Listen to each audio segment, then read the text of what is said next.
Corona হাসপাতালে জীবন মৃত্যুর লড়াই, সর্বোচ্চ ঝুঁকি নিয়ে সেবা দিচ্ছেন চিকিৎসক ও স্বাস্থ্যকর্মীরা। জয়ের পাল্লাই বেশি ভারী।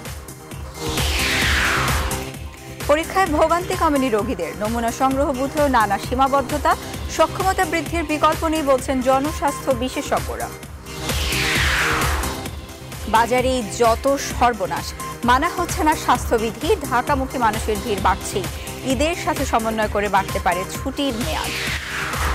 ভার্চুয়াল আদালতে প্রথম আদেশের দিন লকডাউন হলো আন্তর্জাতিক অপরাধ ট্রাইব্যুনাল, চলতি মাসে আসতে পারে এসএসসির ফলাফল। ত্রাণ দুর্নীতিতে বরখাস্ত জনপ্রতিনিধিদের ৩৯ জনই সরকারি দলের, মাত্র ৫ জনের বিরুদ্ধে দলীয় ব্যবস্থা, টাস্ক ফোর্সের ভাবনা দুদকের। করোনার সময়ে কালো টাকা পাচার হওয়া অর্থ বিনিয়োগে সুযোগ দেওয়ার পরামর্শ, অর্থনৈতিক সংকট কাটাতে রাখবে বড় ভূমিকা। এবং বেড়েই চলেছে মুশফিকের ডাবল সেঞ্চুরি ব্যাটের দাম, ছাড়ালো ৪০ লাখ টাকা। নিলামের আরও ২ দিন, অর্থ যাবে করোনা দুর্গতদের সহায়তায়।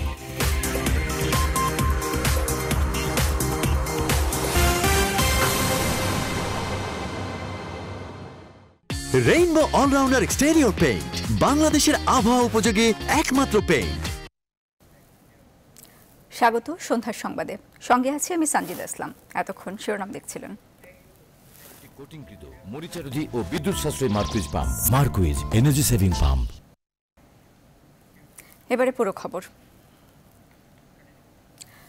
কোভিড-19 হাসপাতালের করোনা ওয়ার্ড, যেখানে রোগীরা প্রতিনিয়ত জীবন মৃত্যুর লড়াইয়ে। তাদের সুস্থতার জন্য যুদ্ধে চিকিৎসক, সেবিকা ও স্বাস্থ্যকর্মীরা। জীবন বাজি রাখা এই যুদ্ধে বেশিরভাগ রোগীরই মিলছে মুক্তি।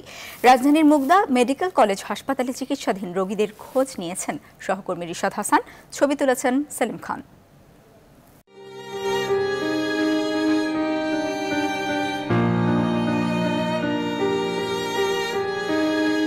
কোভিড-19, যে রোগে মৃত্যু অথবা মুক্তি ছাড়া আর কোনো রাস্তা নেই। রাজধানীর মুগদা মেডিকেল কলেজ হাসপাতালের করোনা ওয়ার্ডে রোগীদের এই লড়াই মুক্তির জন্য। দিনভর হাসপাতালের বিছানায় থেকেও মাস্ক যেখানে বাধ্যতামূলক, সেখানে কিছুক্ষণ পরপরই রোগীদের প্রয়োজন পড়ে বাড়তি অক্সিজেন। শেষ বয়সের কেউ ধুঁকে ধুঁকে লড়ছেন, আবার কেউ আরোগ্য লাভের আশায় নিবেদিত গভীর প্রার্থনায়। আমার অক্সিজেন দরকার ছিল, পার ডে 6 লিটার করে অক্সিজেন আমি 2-4 ডেজ কন্টিনিউ করছি। এটার সাপোর্ট আমি পাইছি। এখন শারীরিক অবস্থা মোটামুটি ভালো, আল্লাহর রহমতে ভালো। এখন বুকে ব্যথাটা আছে, চাপ দিয়ে ধরতেছে। এখন আল্লাহর রহমতে ভালোই আছি, এখন আমার কোনো শরীরে কোনো সমস্যা নেই। জীবন মৃত্যুর এই লড়াইয়ে সুস্থতার জন্য সামনে থেকে নেতৃত্ব দিচ্ছেন চিকিৎসক, সেবিকা ও স্বাস্থ্যকর্মীরা। প্রায় নিশ্চিত সংক্রমণের ঝুঁকি, তবুও করোনা ওয়ার্ডের লবিতে চিকিৎসক, সেবিকাদের ব্যস্ততা। আবার কখনো রোগীদের খুব কাছ থেকে সেবাদান। বাস্তবতার এই লড়াইয়ে করোনার বিরুদ্ধে পূর্ণ যুদ্ধে নেমেছেন বলে জানান তারা। যারা এখানকার medical officer, consultant, nurse, technologist, সবাই আমরা আমাদের সর্বোচ্চ দিয়ে চেষ্টা করে যাচ্ছি যাতে আমরা সর্বোচ্চ ভালো সেবা দিতে পারি এই হাসপাতালে। রোগীরাও তো অসহায়, রোগীরাও তো এখানে অনেক কিছুই পাওয়ার জন্য আসে এবং আমরা সেটা যথেষ্টভাবে দেওয়ার চেষ্টা করি। হাসপাতালের কোভিড কমিটির প্রধান জানান, রোগীদের সেবা নিশ্চিতকরণ ও হাসপাতাল নামক কথিত ভয় দূর করতেই নিরলস এই পরিশ্রম। এখন কিন্তু আমাদের 350 বেড রানিং কেবিন সহ এখানে আমাদের প্রত্যেকটি চিকিৎসক, নার্স এবং অ্যান্সিলারি স্টাফ যারা আছেন তারা সবাই খুব আন্তরিকভাবে চিকিৎসা দিয়ে যাচ্ছেন। কাজ যার করে সমালোচনা তার কিছু থাকবে, আমরা তারপরও সেই সমালোচনাকে আমরা গায়ে না মেখে আমরা আমার মনের তাগিদে, মানবতার খাতিরে, দায়িত্বের খাতিরে আমরা আমাদের সর্বোচ্চ চেষ্টা করতেছি। তারা জানান, মহামারীর বিরুদ্ধে এই যুদ্ধ চলবে এর শেষ দিন অবধি। রোগীরা বলছেন নানা সীমাবদ্ধতার কথা, কিন্তু তারপরেও চিকিৎসকরা বলছেন যখন এই কোভিড-19-এর বিরুদ্ধে যুদ্ধ, তখন শত প্রতিবন্ধকতাকে জয় করেই সামনের দিকে এগিয়ে যেতে চান। রিশাদ হাসান, নিউজ 24, ঢাকা। করোনাকালে মৃত্যু ভয়কে পেছনে ফেলে আক্রান্তদেরকে সবচেয়ে কাছে গিয়ে সেবা দেন নার্স বা সেবিকারা। এরই মধ্যে দেশে আক্রান্ত সেবিকার সংখ্যা প্রায় 450। তাদের নিরাপত্তা নিয়ে শঙ্কিত নার্স ও ডাক্তারদের সংগঠনগুলো। প্রণোদনার পাশাপাশি তাদের বাড়তি চাহিদার দিকেও নজর দেওয়ার কথা বলছেন জনস্বাস্থ্য বিশেষজ্ঞরা। বিশ্ব নার্স দিবসে রিশাদ হাসানের আরেকটি প্রতিবেদন। রাজধানীর মুগদা মেডিকেল কলেজ হাসপাতালের করোনা ওয়ার্ডে সেবিকার কাজ করেন ফাতেমা। সংক্রমণের ঝুঁকি থাকা সত্ত্বেও বিন্দুমাত্রও দায়িত্ব অবহেলা নেই তার। জানান তার ছোট্ট অবুঝ শিশু প্রতিদিনই বাড়ি ফিরে যেতে বলেন, তবে কর্তব্য পালনের খাতিরে দেশের প্রয়োজনে জীবন বাজি রেখে তার এই কাজ। আমরাও দুশ্চিন্তা করি, কিন্তু আমরা যেহেতু এই প্রফেশনে আসছি সেদিক থেকে আমাদের কোনো নাই, মানে ভয় নাই, বা আমরা এটা পারবো। এই মুহূর্তে মানুষের চিকিৎসা সেবায় সবচেয়ে কাছ থেকে সেবা করেন যারা, তারা সেবিকা। এমন গুরুত্বপূর্ণ কাজ করতে গিয়ে এ পর্যন্ত করোনায় আক্রান্ত হয়েছেন প্রায় 450 জন, যাদের মধ্যে ঢাকা মেডিকেল কলেজ হাসপাতালেরই 95 জন। চিকিৎসকদের মতে সেবিকারাও হতে পারেন করোনার সুপার স্প্রেডার। এজন্য এ নিয়ে উদ্বেগ চিকিৎসকদের সংগঠন বিডিএফ-এর। দেশের সকল হাসপাতালগুলোতে যেভাবে দিনরাত নিরলসভাবে পরিশ্রম করছেন তা অবশ্যই প্রশংসার দাবি রাখে। বাংলাদেশ নার্সেস অ্যাসোসিয়েশন বলছে সেবিকাদের পর্যাপ্ত নিরাপত্তা নিশ্চিতের কথা। এই ধরনের কর্তারা এখনো পর্যন্ত কোনো সেন্টার পরিদর্শনে যাননি বা যাওয়ার সাহস দেখাতে পারেননি। যারা আমাদের হুকুম করছেন তারা যদি সাহস করে একদিন না আসতে পারেন, তাহলে আমরা কিভাবে প্রত্যেক দিন করোনা রোগীদের চিকিৎসা নিয়োজিত থাকবো?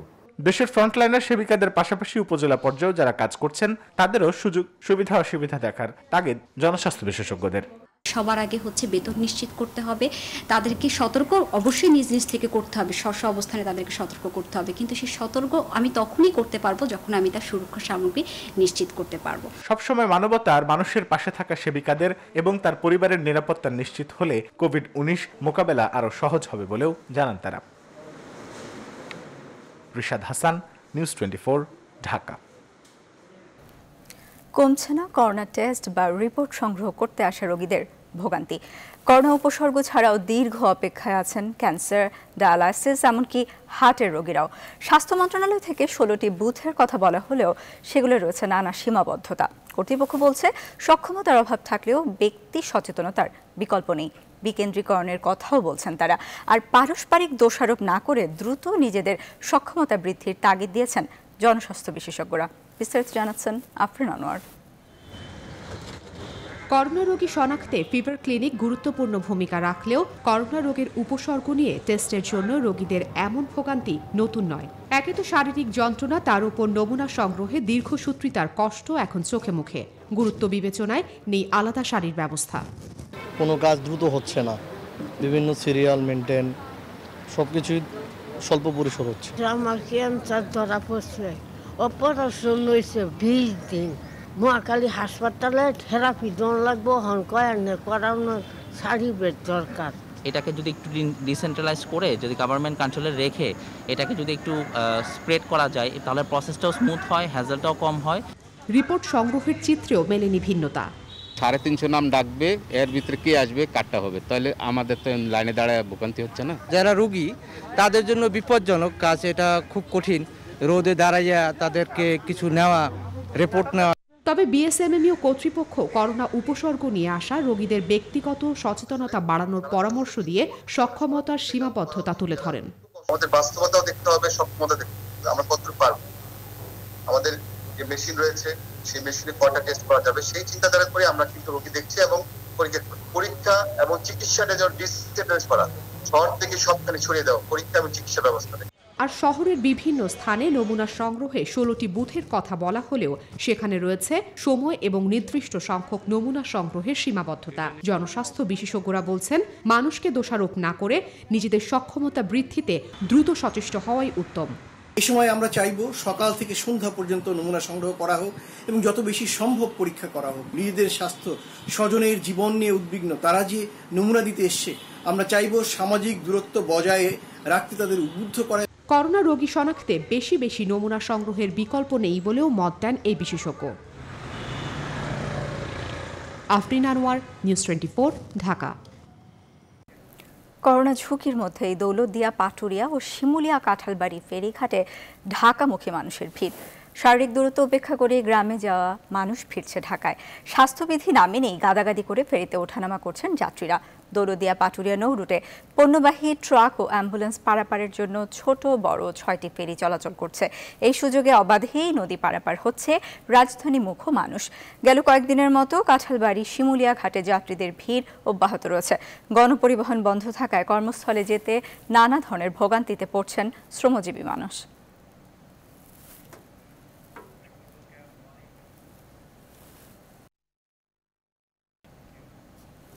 করোনা ভাইরাসের প্রাদুর্ভাবে চলমান সাধারণ ছুটির মেয়াদ আসছে ঈদ পর্যন্ত বাড়তে পারে।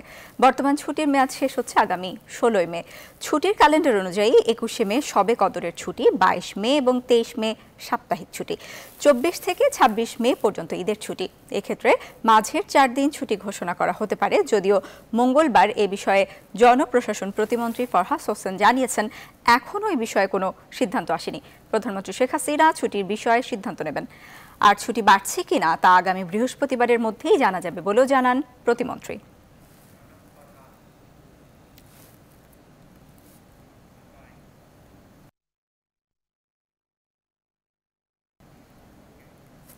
এবারে সাবলন অ্যান্টিসেপটিক সোপের সৌজন্যে করোনা ভাইরাস পরিস্থিতি।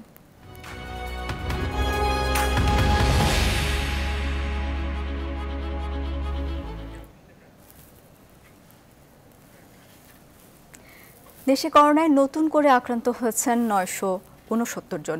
24 ঘন্টায় আরও 11 জনের প্রাণহানি হয়েছে।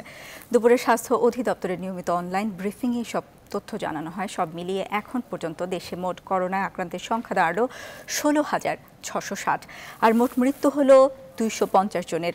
সারা দেশে বিভিন্ন হাসপাতালে ভর্তি রোগীদের মধ্যে আরও 245 জন গত একদিনে সুস্থ হয়েছেন। এ নিয়ে মোট 3,147 জন সুস্থ হয়ে উঠলেন। নমুনা সংগ্রহ করেছি 6,845টি এবং নমুনা পরীক্ষা হয়েছে 6,773টি। এদের মধ্যে শনাক্ত হয়েছে 969 জন এবং এ পর্যন্ত শনাক্ত 16,660 জন। আজকেও আমাদের মৃত্যু তালিকা আছে, মৃত্যুর তালিকায় 11 জন এবং এ পর্যন্ত মৃত্যুবরণ করলেন 250 জন। মৃত্যু তালিকার যারা আছেন 11 জনের মধ্যে আমাদের পুরুষ 7 জন এবং নারী 4 জন। এবারে করোনা ভাইরাসের বৈশ্বিক পরিস্থিতি। কোভিড-19 সংক্রমণের ফলে 24 ঘন্টায় বিশ্বজুড়ে আক্রান্তের সংখ্যা 42,82,000 ছাড়িয়ে গেছে। প্রাণ হারিয়েছে 2,88,000-এর বেশি। করোনা ভাইরাসের সংক্রমণ কিছুটা কমে আসায় আক্রান্ত ও মৃতের সংখ্যা কমে এসেছে যুক্তরাষ্ট্রে। গেল একদিনে দেশটিতে মৃত্যু হয়েছে 1,008 জনের, আক্রান্ত হয়েছে 18,000-এর বেশি। এর মধ্যে মার্কিন প্রেসিডেন্ট ও তার 2 সহযোগীর করোনা ধরা পড়ার পর হোয়াইট হাউস কর্মীদের বাধ্যতামূলকভাবে মাস্ক পরার নির্দেশ দিয়েছেন প্রেসিডেন্ট ডোনাল্ড ট্রাম্প। মৃত্যু আক্রান্তের সংখ্যা কমার একই চিত্র দেখা গেছে ইউরোপীয় দেশগুলোতেও। স্পেন, ইতালি, যুক্তরাজ্য, জার্মানিতে মোট প্রাণ হারিয়েছে 604 জন। তবে রাশিয়ায় সংক্রমণ বাড়লেও ধাপে ধাপে লকডাউন শিথিলের ঘোষণা দিয়েছে পুতিন প্রশাসন। এদিকে লকডাউন উঠে যাবার পর প্রথম ক্লাস্টার বা গুচ্ছ আকারের সংক্রমণ ধরা পড়েছে চীনের উহানে। আর এতে উদ্বিগ্ন প্রশাসন 10 দিনে উহানের 1,10,00,000 বাসিন্দার করোনা পরীক্ষা করবে বলে জানিয়েছে। এছাড়া আগামী 10 দিনের মধ্যে লকডাউন তুলে নেবে নিউজিল্যান্ড। অন্যদিকে প্রকোপ কমে যাওয়ায় খুলে দেওয়া হয়েছে ইরানের সকল মসজিদ। তবে ভাইরাস বিস্তার রোধে লকডাউন শিথিল করলেও মেয়াদ বাড়াতে যাচ্ছে ভারত।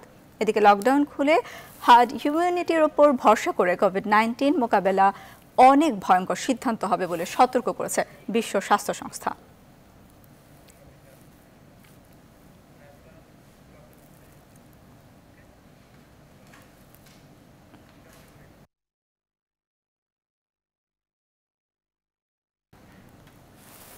নিরাপত্তার দায়িত্বে নিয়োজিত আর্মড পুলিশ ব্যাটালিয়ন APBN এর 22 সদস্যের করোনা ভাইরাস আক্রান্ত হওয়ার ঘটনায় আন্তর্জাতিক অপরাধ ট্রাইব্যুনাল লকডাউন করা হয়েছে।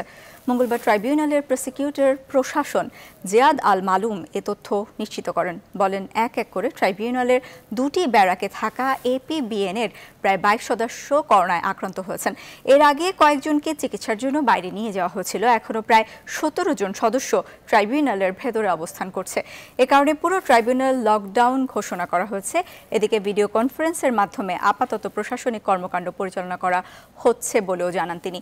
এর আগে গত 24 এপ্রিল ব্যারাকের এক সদস্য করোনা পজিটিভ শনাক্ত হন। গত 27 এপ্রিল নতুন করে আরও 2 APBN সদস্যের শরীরে করোনা পরীক্ষায় পজিটিভ পাওয়া যায়। এরপর সেখানে দায়িত্বে থাকা প্রায় 22 সদস্যের মধ্যে করোনা ছড়িয়ে পড়ে।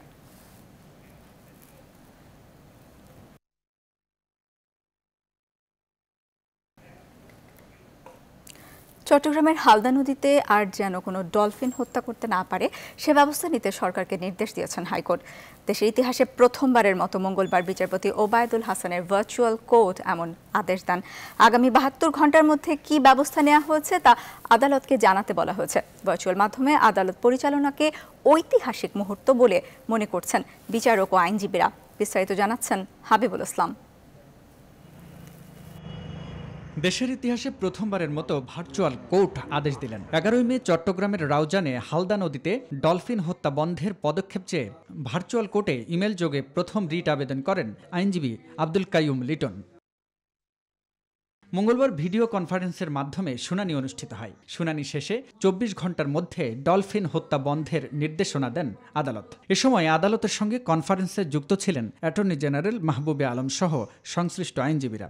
শুনানি শেষে আদালত হালদা নদীর একটি ডলফিনও যেন কেউ হত্যা না করতে পারে অবিলম্বে সেই ব্যবস্থা গ্রহণ করতে সরকারকে নির্দেশ দিয়েছে।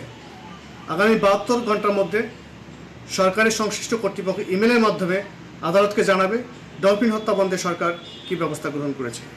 ভার্চুয়াল আদালতের এই নবযাত্রাকে হাইকোর্ট যুগান্তকারী বলে আখ্যায়িত করেছে। ভার্চুয়াল আদালতে জনস্বার্থে প্রথম রিট করে এর পক্ষে নির্দেশনা পেয়ে নতুন অভিজ্ঞতার কথা জানান রিটকারী আইনজীবী।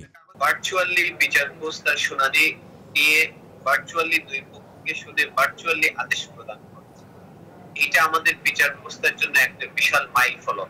এর আগেও আমরা সর্বমোট 24টি ডলফিনকে নিহত কিংবা হত্যাকাণ্ডের শিকার হতে দেখেছি। তো এই যে এখানে ডলফিন একটি বিপন্ন প্রায় বন্য প্রাণী, এটাকে রক্ষা করে আমাদের প্রাকৃতিক পরিবেশ রক্ষার জন্য, আমাদের জন্য জীববৈচিত্র্যের জন্য এটা প্রয়োজন। দেশে কার্প জাতীয় মাছের একমাত্র প্রাকৃতিক প্রজনন ক্ষেত্র চট্টগ্রামের হালদা নদী। কিন্তু গেল শুক্রবার সকালে রাউজানের উরকিরচর ইউনিয়নে হালদা সংলগ্ন এলাকায় একটি ডলফিনকে কুপিয়ে হত্যা করা হয়। ডলফিনের চর্বি থেকে তৈরি তেল নারীদের রোগমুক্তি ঘটে এমন কুসংস্কারের বশে এই ডলফিনকে হত্যা করা হয়েছে বলে স্থানীয়দের অভিমত। Habibul Islam Habib, News 24, Dhaka. Shopping mall ও দোকানপাট খুললেও মানা হচ্ছে না স্বাস্থ্যবিধি। সরু গলিপথ আর ক্রেতাদের ব্যাপক উপস্থিতিতে রক্ষা করা হচ্ছে না সামাজিক দূরত্ব। বিশেষ করে রাজধানীর গুলিস্তান, বঙ্গবাজার এলাকার হাতে গোনা কয়েকটি ছাড়া বেশিরভাগ শপিং মলের একই অবস্থা। তবে ক্রেতা সমাগম কম হওয়ায় বেচা বিক্রি জমছে না বলে জানান বিক্রেতারা। এদিকে গণপরিবহন চলাচলের অনুমতি না থাকলেও ব্যক্তিগত গাড়ির ভিড়ে নগরীর বেশ কিছু সড়কে দেখা যায় যানজট। হাবিবুল ইসলাম হাবিবের আরেকটি প্রতিবেদন। রাজধানীর বঙ্গবাজার শপিং মলের দৃশ্য। ঈদ সামনে রেখে কেনাকাটার ব্যস্ততা যেন করোনাকেই হার মানিয়েছে। অনেকে সপরিবারে চলে এসেছেন কেনাকাটা করতে। তবে স্বাস্থ্যবিধি মেনে প্রয়োজনীয় ব্যবস্থা নিয়েছে বেশিরভাগ মার্কেট কর্তৃপক্ষ। জনসচেতনতায় প্রচারণাও করছেন তারা। 2-2.5 মাস পর আজকে বের হয়ে আসছি বাসা। স্বাস্থ্য সুরক্ষার পর্যাপ্ত ব্যবস্থা থাকলেও ভেতরের যাতায়াতের পথ খুবই ছোট হওয়ায় তাতে সুফল দিচ্ছে না। এজন্য সামাজিক দূরত্ব বজায় রাখতে বিকল্প ব্যবস্থার কথা ভাবছেন এসব মার্কেট কর্তৃপক্ষ। যে আমরা চাইতেছি যে একটা গলির ভিতরে দুই দিকে দোকান, আমরা একদিকে দোকান খোলা রাখবো, একদিকে এটা বন্ধ করে দেবো। শপিং মলের ভেতরের এই চিত্র দেখে করোনার ঝুঁকি বাড়বে বলে শঙ্কা সচেতনতা কার্যক্রমে আসা পুলিশ সদস্যদের। এই বঙ্গবাজারের যে অবস্থা, এখানে সামাজিক যে দূরত্ব, দৈহিক যে দূরত্ব মেনটেন করার কথা স্বাস্থ্যবিধি অনুযায়ী, এটা কোনোভাবেই মেনটেন করা সম্ভব নয়। কারণ আপনারা দেখতে পাচ্ছেন যে এই যে বৃত্তগুলো দেওয়া হয়েছে, প্রত্যেকটা বৃত্ত হচ্ছে দোকান থেকে 1 ফুটের কম দূরত্বে। রাজধানীর বাইরে সারা দেশেও মার্কেট ও দোকানে দেখা যায় বাড়তি ভিড়। ওড়না কিনতে হবে এমার্জেন্সি, তার ভাবলাম যে ওড়না কিনে নিয়ে যাই আর ঔষধটাও নিয়ে যাওয়া। কর্তৃপক্ষ সুরক্ষার কিছু ব্যবস্থা নিলেও তা খুব একটা কাজে আসছে না। অনেকে আবার স্বাস্থ্য সুরক্ষা মানছেন না, এতে সংক্রমণ বাড়ার আশঙ্কা হচ্ছে। হাবিবুল ইসলাম হাবিব, নিউজ 24, ঢাকা। চলতি মাসে এসএসসি পরীক্ষার ফলাফল দেওয়ার চেষ্টা করছে সরকার। মাধ্যমিক ও উচ্চশিক্ষা বিভাগের সচিব বলছেন, মে মাসের শেষ দিকে ফল প্রকাশের লক্ষ্য নিয়ে প্রস্তুতি চলছে। আর ঢাকা শিক্ষা বোর্ড চেয়ারম্যান জানান, বরাবরের মতো শিক্ষার্থীরা SMS এর মাধ্যমে ফলাফল জানতে পারবে। তবে করোনা পরিস্থিতি স্বাভাবিক না হলে হচ্ছে না এবছরের HSC পরীক্ষা। লাবন রহমানের রিপোর্ট। এবছর ফেব্রুয়ারির প্রথম সপ্তাহে একযোগে শুরু হয় এসএসসি ও সমমানের পরীক্ষা, যেখানে অংশ নেয় সারা দেশের 20,47,779 জন শিক্ষার্থী।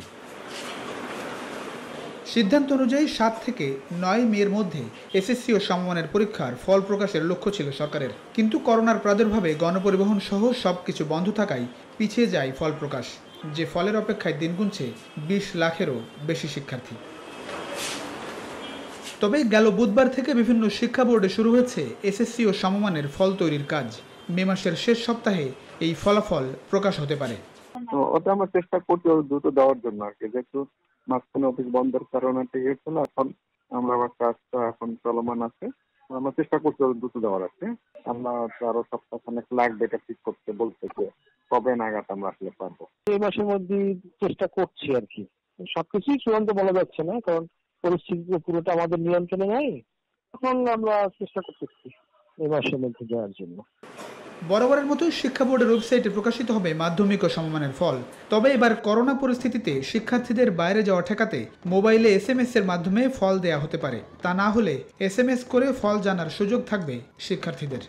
SMS তো ছাত্ররা SMS দিলে রেজাল্ট এমনি পাবে তারা। অন্যদিকে 1 এপ্রিল শুরু হওয়ার কথা ছিল HSC ও সমমানের পরীক্ষা, কিন্তু করোনার কারণে এখনো অনিশ্চিত উচ্চ মাধ্যমিক পরীক্ষা। সংশ্লিষ্টরা বলছেন পরিস্থিতি উন্নতি হওয়ার 15 দিন পর শুরু হবে HSC পরীক্ষা, যা নিয়ে দুশ্চিন্তায় উচ্চ মাধ্যমিক পরীক্ষায় অংশ নিতে যাওয়া প্রায় 13 লাখ শিক্ষার্থী। প্লাবন রহমান, নিউজ 24, ঢাকা। করোনা দুর্যোগে ত্রাণ আত্মসাৎ ও অনিয়মের অভিযোগে সাময়িক বরখাস্ত হওয়া অর্ধশতাধিক জনপ্রতিনিধির ৩৯ জনই সরকারি দল আওয়ামী লীগের রাজনীতিতে যুক্ত। এদের 5 জনের বিরুদ্ধে সাংগঠনিক ব্যবস্থা নেওয়া হলেও অন্যদের ক্ষেত্রে নীরব অবস্থানে ক্ষমতাসীন দল। কিন্তু আওয়ামী লীগের কেন্দ্রীয় নেতারা বলছেন জড়িত কাউকে ছাড় দেওয়া হয়নি, কেউ ছাড় পাবে না। আরও জানাচ্ছেন তানজির মেহেদি। দেশে করোনা প্রাদুর্ভাব ঠেকাতে 26শে মার্চ শুরু হয় লকডাউন, যা এখনও অব্যাহত আছে। লকডাউনে খেটে খাওয়া দুস্থ আর নিম্ন আয়ের মানুষের জন্য খাদ্য ও ত্রাণ সহায়তা দিয়ে যাচ্ছে সরকার। আর তখন থেকে আসতে থাকে চাল আত্মসাৎ ও অনিয়মের খবর। জড়িত হিসেবে আসে জনপ্রতিনিধিদের নাম। তবে সরকার ছিল কঠোর অবস্থানে। এখন পর্যন্ত অর্ধশতাধিক জনপ্রতিনিধিদের সাময়িক বরখাস্ত করেছে স্থানীয় সরকার মন্ত্রণালয়। বরখাস্ত হওয়া জনপ্রতিনিধিদের 25 জন স্থানীয় আওয়ামী লীগ কিংবা সহযোগী সংগঠনের নেতা। বাকিদের পদ না থাকলেও দলে সক্রিয়। অনিয়ম প্রমাণের পর মাত্র 5 জনের বিরুদ্ধে নেওয়া হয় সাংগঠনিক ব্যবস্থা। এছাড়া লকডাউন শুরুর পর থেকে 60 জনের মতো ডিলার, ব্যবসায়ী চাল চুরিতে হাতে নাতে ধরা পড়েন। তাদের বেশিরভাগ আওয়ামী রাজনীতিতে সম্পৃক্ত। দলের কেন্দ্রীয় নেতারা বলছেন আত্মসাতে জড়িত কাউকে ছাড় দেওয়া হয়নি। যাদের দলীয় এন্ট্রি আছে প্রত্যেকের বিরুদ্ধে ব্যবস্থা নিয়ে যাচ্ছে। এখন সবার তো দলীয় এন্ট্রি নেই, সবার তো পদ পদবি নেই। যদি আমাদের দলীয় কোনো লোক যদি জড়িত থাকে, আওয়ামী লীগের সরাসরি আওয়ামী লীগের সদস্য, এরকম কেউ থাকলে তাদের ব্যাপারে দলীয় শাস্তি তাদের ভোগ করতে হবে। যে কয়জনই গ্রেফতার হয়েছে, মামলা হয়েছে, তাদের মধ্যে অধিকাংশ লোকের কোনো আওয়ামী লীগের পদ পদবি নাই, হয়তো আওয়ামী লীগের সমর্থক কর্মী, বাট তাদের কোনো কমিটিতে তাদের কোনো নাম নাই, যার জন্য তাদের সাংগঠনিক ব্যবস্থা নেওয়া যায় নাই। আর যাদেরই কোনো পদ পদবি আছে তাদের বিরুদ্ধে ব্যবস্থা নেওয়া হয়েছে।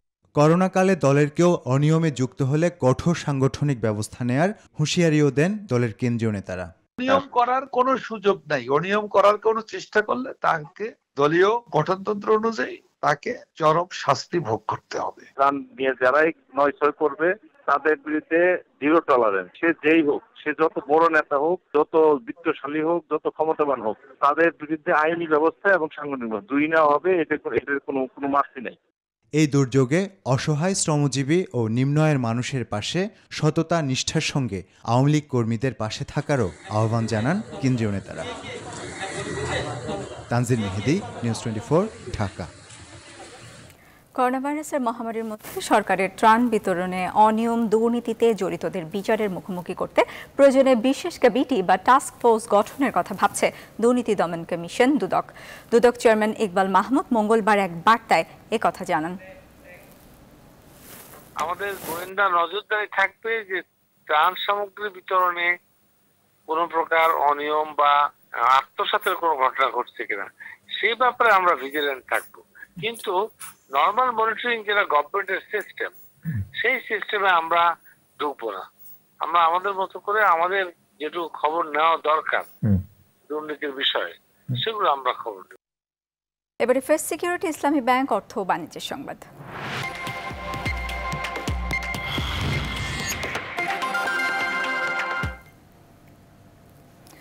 করোনা মহামারীর এই দুঃসময়ে কালো টাকা ও পাচার হওয়া অবৈধ অর্থ অর্থনীতির মূলধারায় বিনিয়োগের সুযোগ করে দেওয়ার পরামর্শ দিয়েছেন ব্যবসায়ী ও রাজস্ব বিশ্লেষকরা।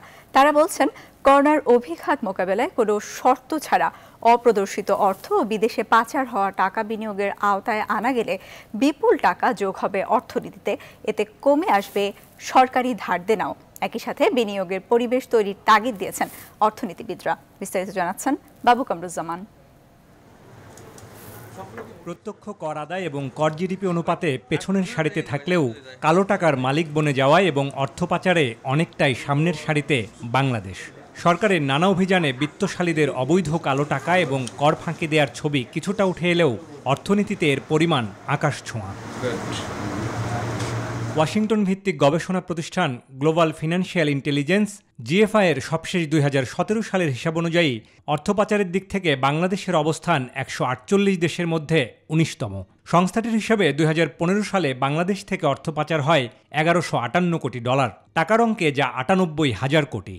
সব মিলে 2005 থেকে 2015 পর্যন্ত সময়ে বাংলাদেশ থেকে পাচার হয়েছে প্রায় $9,000 কোটি বা 7 লাখ কোটি টাকারও বেশি, যা চলতি অর্থবছরের প্রায় 2টি বাজেটের সমান। করোনার এই দুর্যোগ মোকাবেলায় ছড়িয়ে ছিটিয়ে থাকা অপ্রদর্শিত অর্থ মূলধারায় আনতে শর্তহীন সুযোগ দেওয়ার কথা বলছেন ব্যবসায়ী ও আয়কর বিশ্লেষকরা। বিপুল অঙ্কের টাকা প্রায় 60-70-80 হাজার কোটি টাকা প্রতি বছর বাংলাদেশ থেকে পাচার হচ্ছে। আর আভ্যন্তরীণভাবে আমাদের অনেক অপ্রদর্শিত টাকা রয়েছে। এইগুলোকে মূল স্রোতের মধ্যে নিয়ে আসতে হবে। স্বল্প হারে কর আরোপ করে এগুলো এমনভাবে যেন ফিরিয়ে আনা যায় যাতে আমরা এখানে বিনিয়োগ করতে পারি। রিয়েল এস্টেট সেক্টর সহ যে সকল সেক্টরে নতুন জব ক্রিয়েট করতে পারবে সেই সব সেক্টরে যাতে এই টাকাটা ব্যবহার করা যায় সেই ব্যবস্থা রাখতে হবে এবং বিনা প্রশ্নে আগামী 5 বছর এবং no additional penalty on it. জাতিসংঘের বিনিয়োগ সংস্থা আংটাডের তথ্য বলছে, আমদানি রপ্তানির বিপরীতে বাংলাদেশে যত টাকা কর আদায় হয় তার অন্তত 36% বিদেশে পাচার হয়। যদিও সরকার অপ্রদর্শিত অর্থ বা কালো টাকা বিভিন্নভাবে বিনিয়োগের সুযোগ দিলেও খুব বেশি এগিয়ে আসেননি কালো টাকার মালিকরা। এক্ষেত্রে দেশে বিনিয়োগ পরিবেশ উন্নত করার তাগিদ দিলেন এই অর্থনীতি বিশ্লেষক। সোর্স অফ ইলিগাল ইনকামকে বন্ধ করতে হবে। 2 নম্বর হলো যে বিনিয়োগের পরিবেশ যদি আমরা ভালো করতে পারি, বাংলাদেশকে যদি বিনিয়োগ বান্ধব দেশ হিসাবে আমরা দেশি এবং বিদেশি সবার কাছে তুলে ধরতে পারি, এই বা যে টাকা চলে গেছে সেই টাকার একটা অংশ আবার চলেও আসতে পারে। 2014 সালে অর্থ মন্ত্রণালয়ের করা এক গবেষণায় উঠে আসে 2011 সালে দেশের অর্থনীতিতে প্রায় 60% কালো টাকার উপস্থিতি ছিল, যার পরিমাণ অন্তত 5.5 লাখ কোটি টাকা।